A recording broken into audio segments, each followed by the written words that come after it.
Good afternoon from the Water Utilization Learning Center. My name is Brian Olson, and I'm out here in some corn that's just starting to emerge. We got this corn in the ground early part of April, and so it's been in the ground for a little bit, but just starting to poke out and get started. And so we've got good weed control out here. We've got a good strong residual program with Harness Extra and Balance Flex. And so if we start off with a good residual weed control program, what are some things that farmers can do as we look for following up that residual program? And so to answer those questions, I am out here with our crop protection TDR, Carl Coburn. And so Carl, what are some things that we can do in that situation? So first of all, like always, we want to think about the weeds that we're probably going to start showing up once that residual starts to break down over time. So the common weeds that you might see would be your Palmer pigweed, your water hemp, lamb's quarters, velvet leaf. Those would be the broadleaves. Some of the grasses might be foxtail, barnyard grass, some of those common ones.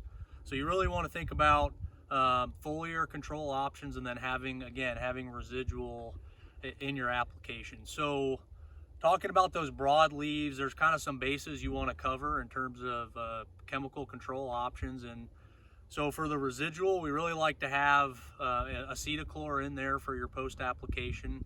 And so there's a variety of products that have that acetochlor.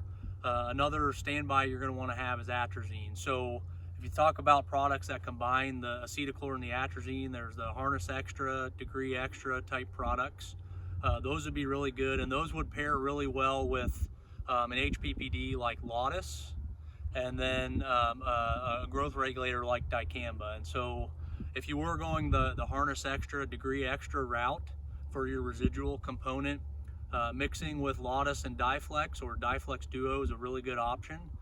The advantage of Diflex or Diflex Duo is it does have the safener in there, so it is a safened dicamba compared to some of the older dicamba formulations that don't have a corn safener. So you really do see a benefit in having the safener in there. It's going to stimulate the metabolism of the corn plant and make that dicamba application a little bit safer. Does the safening occur right away, or does it take a little bit of time? So it takes a little bit of time. The plant has to take it up and then move it to where it needs to go, and then the metabolism takes a little bit of time to get stimulated. So it's not as soon as you spray it, it's going to be safe, but generally within 24 hours that safener is starting to work and going to be doing what it needs to do. So back to those herbicide recommendations. So that was the Harness Extra or Degree Extra with the Diflex Duo or Diflex and Laudis. Another option would be, again, we want to get the acetochlor and the atrazine out there, so going with something like Harness Max plus atrazine would be a really good option, and then having some Diflex in there as well. That'll cover your bases for all those broadleaves that we care about. And then for the grass component in either of those recommendations, having Roundup in there is going to be really essential. So any glyphosate, Roundup will help you pick up the grasses. So you say Roundup is essential. You know, we've got some very problematic weeds out there right now, such as Palmer amaranth and tall water hemp that are resistant. But what is Roundup bringing to that tank mix? So even though there are weeds that are resistant, there's some good data that shows having glyphosate in there does still improve foliar control of some of those resistant species. It's going to vary depending on the species, but you do get an increase in control on those glyphosate resistant weeds.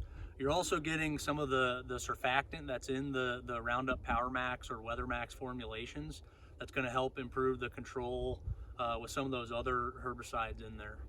Yep. And so what about grasses in general? I assume the Roundup's bringing a lot to the table in controlling grasses? Right, and then Roundup's going to be doing a majority of the work on the grasses that are out there. With Laudis or the Laudis and Diflex Duo, you do get some grass activity, but a majority of the grass control is going to be coming from that Roundup, and that's still the best grass control option that we have. So again, the corn that we're standing out in is just starting to get going. Back to the herbicides we just talked about, what are some common cutoff timings that we need to be aware of when using these products? Yeah, so now that we're emerged, the main cutoff timing that you want to think about is going to be The 11-inch cutoff is going to be for any of the harness extra products. So once that corn gets to 11 inches, that's the cutoff for that. The atrazine cutoff is 12 inches. So if you are going with some of those combination products that have harness and atrazine, acetochlor and atrazine, you're going to want to cut it off at 11 inches. That's really going to be the next stage that we're going to be looking out for in terms of picking our herbicides. And so if we're looking at that height of the corn, what is the best way to determine, you know, the true height with respect to the label? So you want to go to the top leaf, and at wherever that leaf folds, typically they're going to fold over, and go to the highest point of where that fold occurs, and that's where you would measure your height for determining the height of the cutoff. So it's not to like where the leaves are coming out of the whorl. We're talking about where that top leaf is bending over. That's the height that we would consider to be 12 inches. Exactly. Okay. Is there any other final thoughts that you have? So I would really just encourage you to look at the label for determining rates, and then adjuvants are really important for some of these products as well. So you really want to make sure that you're using the right adjuvant load for the products that you're using, and the best place to find that's going to be on the label. All righty.